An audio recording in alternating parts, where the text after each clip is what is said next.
Our society has gotten to a point where we have an overabundance of food available. With industrialization and the food industry, there's lots of food readily available, and a lot of food has been engineered to taste amazing. That's just how it is. I mean, why wouldn't the food industry want their food to taste amazing? And unfortunately, what goes into foods to make them taste really great is typically not good for us in excess. So, not that it's gonna, harm us or do any harm in small amounts here and there, but in excess, too many of those high calorie, low nutrient foods that are really highly processed, such as chips, cookies, chocolate bars, baked goods, fast food, etc., etc. We can typically get it for cheap. A bottle of pop is cheap, a bag of chips is really cheap, a whole box of cookies really cheap. A lot of these things are easily accessible, cheap, and taste really great.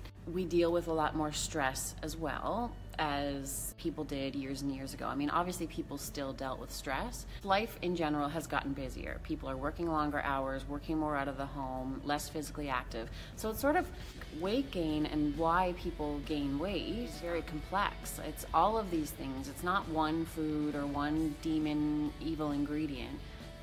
So we're more busy, we're more stressed, which increases the hormone called cortisol, which makes it more difficult to lose weight. And we're less physically active, like less people are out walking to work or biking to work or working outside in their yard, on their home, or working on the farm. You know what I mean? Where people were doing that 10, 20, 30 years ago. So very complex. Lack of physical activity, obviously easily accessible, high calorie, low nutrient foods, and portion sizes are way bigger than they were before too. So again, no evil ingredients. Those are sort of the complex factors that lead to weight gain, chronic disease, etc. So that's why it's important to realize we shouldn't be demonizing specific ingredients or specific foods. It's about the bigger picture. It's the dose that makes the poison. Water can kill us in large amounts. Water is obviously completely natural. Vitamins are completely natural. Vitamin B6, for example, if we have too much, it can cause complications and we'll get vitamin toxicity. So again, it's the dose that makes the poison. Don't beat yourself up or feel guilty because you had something that you know is not that healthy.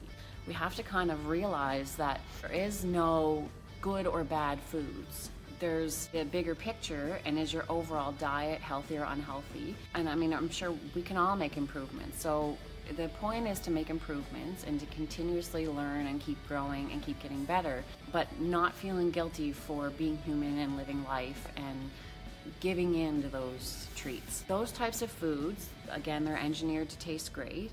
They do light up the pleasure centers in our brain. So anything that makes us feel really good, we're going to turn to it when we feel, stressed or tired or emotional or whatever it might be. So sometimes we develop, a coping mechanism where we turn to food to make us feel better, and it makes sense. It's easily accessible. It tastes really great. And, I used to turn to food as a coping mechanism. But again, the more you learn and realize that you can overcome it and you give yourself that power, that you can learn to either develop new coping mechanisms and just have a healthier relationship with food, because a lot of the times we feel guilty about eating certain things. And again, it's that guilt that leads us to further making less healthy choices.